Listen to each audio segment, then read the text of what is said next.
श्री गुरुभ्यो नमः। नमस्कार साथियों, स्वागत है आप सभी का हमारे YouTube चैनल उदयाचलम संस्थान में। हम लोग संस्कृत व्याकरण प्रवेशिका के अंतर्गत विशेषण विचार पढ़ रहे हैं। तो विशेषण विचार में भी संख्या का वाचन हम लोगों ने कर लिया है। उसके विषय में जो जो पॉइंट आ रहे थे उनको भी नोट कर लिया है, पढ़ लिया है। अब संख्या के पश्चात, संस्कृत गणना के पश्चात जो इम्पॉर्टेंट चीज़ें आ रही हैं, जिन पे परीक्षा में प्रश्न उठने की पूरी संभावना रहती है, उनको पढ़ेंगे। तो संख्या पढ़ते समय हम लोगों ने पढ़ा कि 1 से लेकर 19 तक संख्याएं संख्येय हुआ करती हैं। संख्येय इसलिए क्योंकि वो विशेषण हुआ करती हैं। जो विशेषण हो जाती और जो संख्याएं विशेषण हो जाती हैं या संख्येय हो जाती हैं, उनका अपने पदार्थों के साथ समानाधिकरण्य हो जाता है, समान अधिकरण में हो जाती हैं। और इसके पश्चात एक और इम्पॉर्टेंट बिंदु पढ़ा कि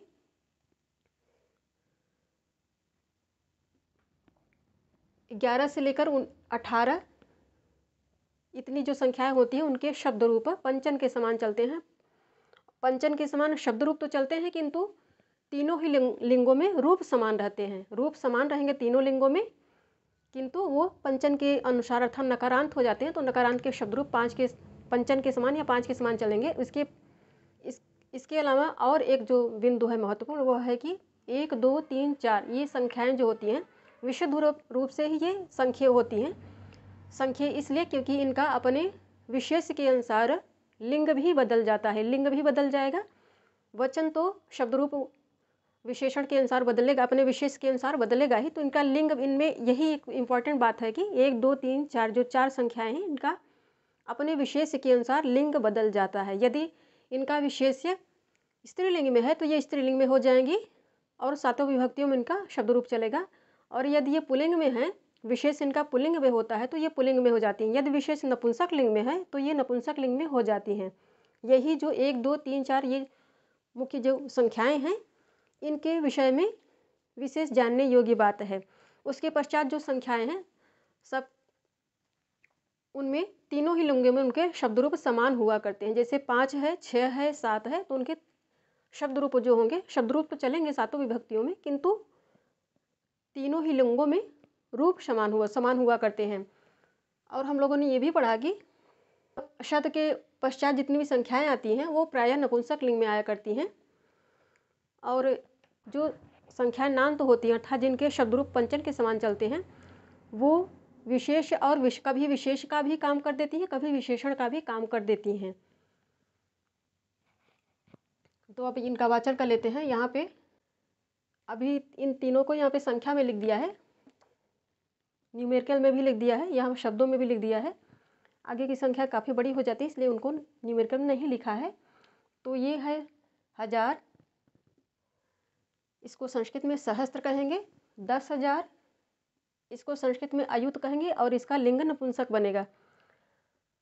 फिर यहाँ पे लाख आ गया। लाख तो ये नपुंसक लिंग और स्त्रीलिंग दोनों में ही बनेगा, पुल्लिंग में नहीं बनता है। लक्ष नपुंसक लिंग में है ये, तो ये नपुंसक लिंग में हो जाएगा। जब संस्कृत में लिखेंगे तो ये लक्षम हो जाएगा। लक्षा स्त्रीलिंग में है। फिर 10 लाख इसको संस्कृत में प्रयुक्त कहेंगे और यह नपुंसक, इसका लिंग नपुंसक है। यही लिंग ही काफ़ी इंपॉर्टेंट चीज़ है, क्योंकि इस पर प्रश्न बनने की संभावना है। तो लिंग हम लोगों को याद किए रहना है, कौन संख्या किस लिंग में आ रही है, क्योंकि लिंग पता रहेगा तभी हम उसका शब्द रूप चला पाएंगे। लिंग यद्यपि तीनों लिंगों में इनके रूप तो वैसे ही रहेंगे, किंतु शब्द रूप चलाने की सुविधा की दृष्टि से इनके लिंग पता होने चाहिए। लिंग याद रहेंगे तभी हम उनका शब्द रूप चला पाएंगे, जब अनुवाद करेंगे या फिर संभाषण करेंगे तो। अब यहाँ पे 10 लाख इसको प्रयुक्त कहेंगे, नपुंसक लिंग में है ये। करोड़, कोटि ये स्त्रीलिंग में है, क्योंकि यहाँ पे इकारांत इकार आ रहा है। 10 करोड़, अर्बुद ये नपुंसक लिंग में आएगा। अरब, अब्ज ये भी नपुंसक लिंग में है। तो इसको जब संस्कृत में लिखेंगे, विशुद्ध संस्कृत में लिखेंगे, तो ये अब्जम हो जाएगा, ये अर्बुदम हो जाएगा, ये प्रयुतम हो जाएगा।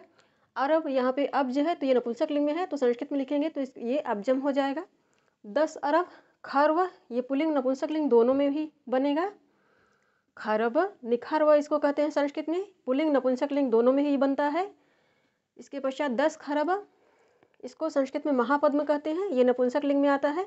नील, शंख इसको कहते हैं संस्कृत में, और यह पुल्लिंग में आता है। 10 नील इसको संस्कृत में जलधि कहते हैं और यह पुल्लिंग में आया करता है।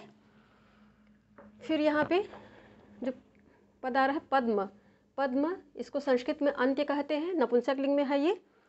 10 पद्म इसको संस्कृत में मध्य कहेंगे, ये भी नपुंसक लिंग में है। और अंतिम संख्या जो है वह है शंख। इस पे भी प्रश्न बन सकता है कि गणना में अंतिम संख्या कौन है, संस्कृत गणना में या फिर हमारी जो गणना पद्धति है उसमें अंतिम संख्या कौन सी है। हाँ, ये शंख ही बनेगा। तो यहाँ पे शंख इसको संस्कृत में परार्ध कहेंगे। परार्ध इसका उल्लेख शिवराज विजय में आया है कि भगवान सूर्य के विषय में कहा गया है कि इनसे ही अंतिम गणना पूर्ण होती है। तो परार्ध ये शंख हिंदी में इसको कहेंगे, संस्कृत में इसको परार्ध कहेंगे और यह नपुंसक लिंग में है। यह अंतिम गणना है। इस पे प्रश्न बन सकता है कि संस्कृत की अंतिम गणना कौन सी है। अब ये हो गया जो इम्पोर्टेंट चीज़ें आ रही थी गणना में। इसके पश्चात अब पर्टिकुलर जो संख्येय शब्द हैं, संख्येय अर्थात 1, 2, 3, 4, इनके संदर्भ में जो इम्पोर्टेंट बिंदु आ रहे हैं वो प्रवेशिका में दे रहे हैं। तो प्रवेशिका के अनुसार अब इनके संबंध में पढ़ लेते हैं। तो यहाँ पे एक शब्द प्रारंभ करते हैं। एक शब्द तो बता रहे हैं प्रवेशिका में कि एक शब्द का अर्थ जब संख्यावाचक होता है, अर्थात जब ये संख्या के अर्थ में आएगा। एक शब्द का अर्थ जब संख्यावाचक एक होने पर, संख्यावाची जब इसका अर्थ एक होगा तब इसका रूप केवल एक वचन में होगा। इसके विषय में परीक्षा में प्रश्न पूछा जा चुका है, 2 के विषय में पूछा गया था। तो 1, 2 इनके विषय में ज़्यादा सावधान रहना है क्योंकि इन दोनों ही संख्याओं के विषय में कुछ डिफरेंस आया करता है, कुछ विशेष बातें आती हैं जिनको जाने रहना है हम लोगों को, ताकि परीक्षा में जो चीज़ें पूछा जाए, इन पे प्रश्न उठ जाए तो हम उसको कर लें। तो एक शब्द का अर्थ संख्यावाचक होने पर इसका रूप केवल एक वचन में होता है। इसके अतिरिक्त एक का अन्य, यदि संख्यावाचक एक के अतिरिक्त अन्य अर्थों में यदि एक शब्द का प्रयोग होगा, यही यहाँ पे समझाने की कोशिश कर रहे हैं कि इसके अतिरिक्त अर्थ होने पर, अर्थात एक के जब संख्यावाचक एक से इतर अर्थ आएगा, इतर अर्थ में ये प्रयोग होगा ये शब्द, तब इसके रूप तीनों वचनों में चलते हैं। अब इसके रूप हम लोग इसके पश्चात पढ़ लेते हैं। यहाँ पे कुछ इंपॉर्टेंट बिंदु आ रहे थे, पॉइंट आ रहे थे, इसलिए पहले इसको पढ़ लेते हैं, फिर इसका शब्द रूप पढ़ेंगे तीनों लिंगों में। तो एक शब्द के इतने अर्थ होते हैं, यह अर्थ भी हम लोगों को याद किए रहना है क्योंकि इन पर प्रश्न बन सकते हैं आराम से। तो एक अल्प के अर्थ में भी आता है, इसका अर्थ है थोड़ा कुछ। प्रधान के भी अर्थ में आता है, प्रथम के भी अर्थ में आता है, केवल के अर्थ में आता है, साधारण के अर्थ में आता है, समान के अर्थ में। तो 6 अर्थों में इसके एक के अर्थ होते हैं। 6 अर्थों में एक शब्द के इतने अर्थ होते हैं। यहाँ पे 6 दिए हैं, नंबर डाल दिया है ताकि याद हो जाए, याद करने में सुविधा रहे। तो इसको फाइल को ऐसे ही नोट करिए क्योंकि ये इम्पॉर्टेंट है। इसके पश्चात कर रहे हैं बहुवचन में एक के अर्थ। ये तो एक वचन के संदर्भ में, अब यहाँ पे बहुवचन के संदर्भ में दे रहे हैं। बहुवचन एक शब्द यहाँ पे कह रहे हैं, एक शब्द का अर्थ संख्यावाचक एक होने पर इसके रूप केवल एक वचन में होंगे। यहाँ पे इस संख्यावाची एक से इतर अर्थों में ये आ रहा है, इसीलिए ये इम्पॉर्टेंट बिंदु हैं। तो पहले तो एक के इतने अर्थ होते हैं, 6 अर्थ होते हैं, और फिर यहाँ पे बहुवचन में एक के अर्थ होने पर इसका प्रयोग इस प्रकार होगा। यहाँ पे कुछ लोग, कोई, कुछ लोग, जैसे उदाहरण दे रहे हैं एके पुरुषाः, यहाँ पे ये बहुवचन में प्रयोग हो रहा है, एक शब्द बहुवचन में प्रयोग हो रहा है। एके पुरुषाः एकानि फलानि, ये एक के संदर्भ में इम्पॉर्टेंट बिंदु थे, इनको ऐसे ही नोट करिए। अब एक का शब्द रूप पढ़ेंगे हम लोग तीनों लिंगों में। एक शब्द का तीनों ही लिंगों में कैसे इसका शब्द रूप चलता है इसको पढ़ लेते हैं। तो इसका अर्थ ये संख्या के अर्थ में आ रहा है, इसलिए एक वचन। पुल्लिंग में भी इसका अर्थ एक वचन है, नपुंसक लिंग में भी इसका अर्थ एक वचन में ही है, और यहाँ पे स्त्रीलिंग में भी ये एक वचन के अर्थ में ही आ रहा है। तो पुल्लिंग में इसके शब्द रूप हैं एकः, प्रथमा में एकः, द्वितीया में एकम, तृतीया में एकेन, चतुर्थी में एकस्मै, पंचमी में एकस्मात्, एकस्माद्, षष्ठी में एकस्य और सप्तमी में एकस्मिन्। अब नपुंसक लिंग में तो प्रथमा में